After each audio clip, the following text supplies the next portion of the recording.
یہ 20ویں صدی کے آغاز کے وقت جسے ہم پورا کہتے ہیں مڈل ایسٹ، بلکہ صرف مڈل ایسٹ نہیں، پورا شمالی افریقہ سلطنت عثمانیہ کا حصہ تھا، خلافت عثمانیہ۔ لیبیا، الجزائر، مصر، پورا حجاز، یمن، پورا عراق، شام، اور یہ شام ہی کے حصے ہیں در حقیقت، اردن اور لبنان، یہ شام عرب، عراق عرب، یہ پورا علاقہ خلافت عثمانیہ یہ اس کا حصہ تھا۔ پہلی جنگ عظیم میں انگریزوں نے عربوں کو بغاوت پر آمادہ کیا، غداری پر آمادہ کیا، انہوں نے خلافت عثمانیہ کے خلاف بغاوت کی، بیج بوئے ان کے دلوں کے اندر نفرت کے، ابھارا انہیں کہ تم ترکوں کے غلام کیوں ہو، تمہیں خود حاکم ہونا چاہیے،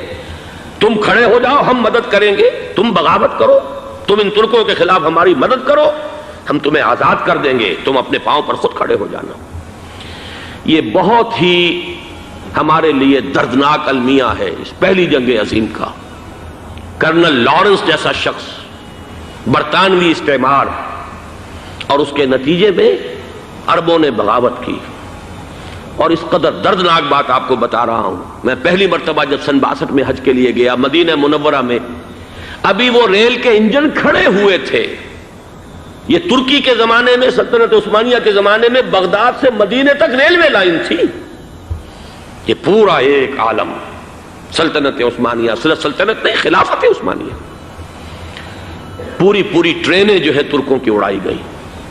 ہزاروں ترکوں کو شہید کیا گیا، یہاں تک کہ صحن حرم میں شہید کیے گئے سینکڑوں ترک۔ یہ جرم تھوڑے نہیں ہے، معمولی نہیں ہے۔ آج جس کی سزا مل رہی ہے، معلوم ہونا چاہیے کہ وہ جرائم کون کون سے تھے۔ اب بھی جو لوگ گئے ہیں انہوں نے دیکھا ہوگا، ترکی کا قلعہ موجود ہے اوپر پہاڑی کے اوپر، حرم کا جو سب سے بڑا دروازہ ہے باب ملک عبدالعزیز، اس کے سامنے ایک لائبریری ہوتی تھی، اب تو غالباً وہ بھی گرا دی گئی ہے، اس کے پیچھے پہاڑی پر ترکوں کا قلعہ ہے پرانا، اس پر توپیں موجود تھیں۔ جب بغاوت ہوئی ہے، جو حرم میں آئے ہوئے تھے ترک فوجی، ظاہر بات ہے نہتے، وہ تو نماز پڑھنے آئے ہوئے تھے، ان کو وہاں ذبح کیا گیا ہے، اور ترکوں نے اپنی توپیں استعمال نہیں کی کہ کہیں بیت اللہ کو کوئی گدن نہ پہنچ جائے۔ بہرحال یہ غداری ہوئی ہے پہلی جنگ عظیم کے دوران، اور نہ صرف ترکوں پہ عربوں نے کی ہے۔ جیسا کہ میں نے کہا تھا، دو ہیں سب سے بڑے مجرم روئے ارضی کے اوپر امت مسلمہ کے طبقات۔ ہمارا پنجابی سپاہی بھی جا کر انگریزوں کی مدد کر کے ایلن بی کو قبضہ جو لے کر دیا بغداد کا، اس میں ہمارے مسلمان پنجابی سپاہی بھی شامل تھے۔ یہ خون چکاں باب ہے ہماری تاریخ کا اس صدی کا۔ لیکن اس کے بعد سلطنت عثمانیہ کے ٹکڑے ہو گئے، چیتھڑے ہو گئے۔ ایک انگریز نے لکھا ہے یہ جملہ، زہر میں بجھا ہوا جملہ، کہ تاریخ میں یہ بات ثبت ہو جائے گی کہ ایک انگریز نے اس سلطنت کے ٹکڑے کر دیے کہ جو عمر فاروق نے قائم کی تھی رضی اللہ تعالیٰ عنہ۔ یہ پورا عالم، یہ تمام علاقہ کس نے فتح کیا تھا؟ یہ بات ہاتھ بدل گئے تھے، پھر ترک آ گئے، خلافت عثمانیوں کے پاس چلی گئی، لیکن یہ سلطنت تو حضرت عمر رضی اللہ تعالیٰ عنہ کے زمانے سے چلی آ رہی تھی۔ اس کو ایک انگریز کرنل نے، اور اس نے بغاوت پہ آمادہ کر کے عربوں کو اور ترکوں کے پیٹھ میں چھرا گھپوا کر ان کے ذریعے سے اور ٹکڑے کر دیے۔ لیکن جب جنگ ختم ہوئی، اب انہوں نے کہا کہ اب ہمیں آزادی دیجیے، تو اب انہیں معلوم ہوا کہ غداروں کو دنیا میں کیا ملتا ہے۔ ٹکڑے کر دیے گئے۔ یہ حصہ عراق یہ انگریز کے پاس رہے گا، شام کا یہ علاقہ یہ فرانسیسیوں کے پاس رہے گا، مصر پر انگریزوں کا تسلط رہے گا، لیبیا اطالویوں کے پاس رہے گا۔ لے دے کر یہ جو علاقہ تھا حجاز، چونکہ وہاں کچھ تھا ہی نہیں، بوادن غیر ذی زرع،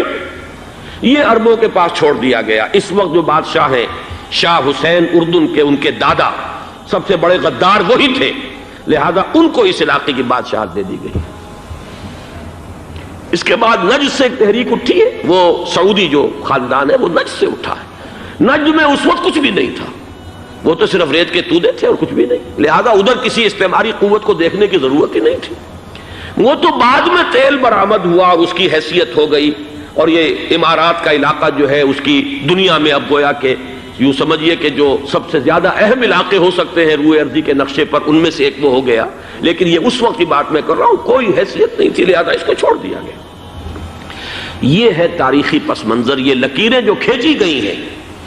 یہ ایک ملت اسلامیہ کو جو قومیتوں میں تقسیم کیا گیا، پھر نعرے لگوائے گئے المصر للمصریین الشام للشامیین۔ اب شامی ایک علیحدہ قوم ہو چکے ہیں، مصری ایک علیحدہ قوم ہو چکے ہیں، عراقی ایک علیحدہ قوم ہو چکے ہیں۔ یہ ساری تقسیمیں استعمار کی پیدا کرنا ہے، اس کا کوئی تعلق اسلام کے ساتھ نہیں۔ اب ضرورت تو اس بات کی تھی کہ استعمار کے پنجے جب یہاں سے کچھ ہٹے، دوسری جنگ عظیم کے بعد ایک دور آیا، امریکہ ابھرا ہے دنیا کی عالمی سطح پر سیاست میں، اس کے ہاں کچھ آزادی کے تصورات تھے، اس نے بھی سپورٹ کیا۔ برطانیہ کمزور ہو چکا تھا، وہ اتنے بڑے علاقے کو اب ہولڈ نہیں کر سکتا تھا۔ ہندوستان بھی آزاد ہوا، پھر یہ کہ اور دوسرے علاقوں سے بھی اس کو پسپائی اختیار کرنی پڑی۔ استعمار کے پنجے جس طرح بھی ہوئے، ان کے سینوں سے، عربوں کے سینوں سے جو ہے گویا کہ وہ ہٹے،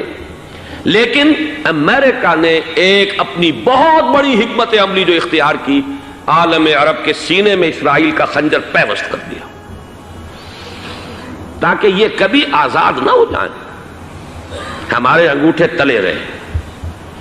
ہماری پالیسی گورن کرے۔ یہ استعمار کا دوسری جنگ عظیم کے بعد جہاں برطانوی استعمار، فرانسیسی استعمار رفتہ رفتہ یہ ہٹنے شروع ہوئے، صدر ناصر نے انگریزوں کو اٹھا کر پھینکا میڈیٹرینین میں اور دوسرے جگہوں سے، الجزائر نے آزادی حاصل کی فرانس سے، اطالویوں سے جو ہے لیبیا والوں نے آزادی حاصل کی، یہ ہو گیا، لیکن ایک خنجر پیوست کر دیا گیا اسرائیل کا سینہ عرب میں۔ اس صورتحال میں ظاہر بات ہے کہ ایک تو بڑی آئیڈیل پوزیشن تھی کہ پورا عالم اسلام متحد ہو، لیکن وہ تو بہت دور کا خواب معلوم ہوتا ہے۔ علامہ اقبال سے بڑا کوئی نقیب نہیں ہے ملت اسلامی کی وحدت کا، ایک ہو مسلم حرم کی پاسبانی کے لیے نیل کے ساحل سے لے کر تا بخاک کاشغر، لیکن انہیں بھی اپنے لیکچرز میں کہنا پڑا کہ اس وقت جو صورتحال ہے پورے عالم اسلام کی ایک وحدت بن جانا تو تقریباً ناممکن نظر آ رہا ہے، اگر کسی طرح ایک common wealth of Muslim nations وجود میں آ جائے تو بھی بڑی کامیابی ہوگی، لیکن اس سے بھی پہلے یہ تو زیادہ آسان تھا کہ عالم عرب ایک وحدت کی شکل اختیار کر لے۔ یہ تو ایک قوم ہے،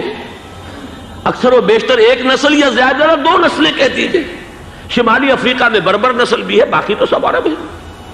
یہ پورا عالم ایک نسل، ایک زبان، پورے اتنے رقبے کے اوپر بولے جانے والی ایک زبان، یہ تو ایک ہو جائے۔ افسوس یہ ہے کہ اس کا ایک ہو جانا، ایک شخصیت ابھری تھی جو مذہبی مزاج کی شخصیت تھی، جو دینی مزاج کی حامل شخصیت تھی، اگر اس کی قیادت میں عالم عرب متحد ہو جاتا تو واقعتاً ایک بہت بڑا جو ہے مرحلہ وہ طے ہو جاتا پوری عالمی ملت اسلامیہ کی ایک وحدت اختیار کرنے کا۔ وہ شخصیت تھی شاہ فیصل شہید کی، اور اس لفظ کے ساتھ ہی آپ کے ذہن میں آ گیا ہوگا کیوں انہیں شہید کر دیا گیا، کس نے کیا کرایا، کہاں سے تعلیم حاصل کر کے آیا تھا وہ جس نے شہید کیا شاہ فیصل شہید کو، اس کی گردن پر کون سوار تھی، وہ یہودی لڑکی کے جس کے فوٹو بھی شائع ہوئے، ایک گردن پر اٹھائے کھڑا ہوا شہزادہ اپنی ایک یہودی دوست کو، لڑکی کو، اور وہی ہے کہ جس نے جا کر پستول سے شہید کیا ہے۔ جان میں اچھی طرح جان لیجئے، جیسے بارہا میں نے عرض کیا ہے کہ حضرت عمر کو شہید کرنے والا کہنے کو ابو لولو فیروز تھا، لیکن اس کے پیچھے پورا ایرانی نسل پرستی کا جو پورا پس منظر ہے، اسے تو ہر شخص جس کی ذرا بھی نگاہ جو ہے جو صرف منظر کو نہ دیکھ رہی ہو، پس منظر کو بھی دیکھنے والی ہو، وہ تو جان لے گی کہ ابو لولو فیروز ایک فرد کا نام نہیں تھا، وہ ایران کا انتقام تھا عالم عرب سے۔ بالکل اسی طریقے سے یہ امریکی استعمار کا ہتھ کنڈا تھا، اسے محسوس ہوا۔ شاہ فیصل مذہبی مزاج کا شخص یہ ابھر رہا ہے، اور یہ شاہ فیصل کی حکمت عملی کا ذرا آپ اندازہ کیجئے۔ لاہور میں سمٹ کانفرنس ہوئی، اس میں وہ آئے، سب سے ٹاورنگ پرسنالٹی پورے اس وقت عالم اسلام کے اندر شاہ فیصل کی تھی، اور وہ گویا کہ ایک بہت ہی جس کو کہا جائے کہ ایک بہت ایلڈرلی، ایک بزرگانہ ایک شخصیت جو ہے، اور انہوں نے اپنی دولت کے دروازے، عرب میں وہ مشہور تھے کہ نہایت خسیس اور بخیل انسان ہے، اس لیے کہ وہاں وہ خرچ کرتے تھے حساب کتاب کے ساتھ، لیکن ان کے خزانے کھلے ہوئے تھے عالم اسلام کے لیے، ادھر بھی مدد ہے، ادھر بھی مدد ہے، ادھر بھی کام ہو رہا ہے، ادھر بھی کام ہو رہا ہے۔ پھر انہوں نے تیل کا ہتھیار استعمال کر کے ایک دفعہ امریکہ کو دن میں تارے دکھا دیے تھے، لہذا ان کا ہٹایا جانا سین سے یہ امریکی استعمار کے لیے لازم تھا۔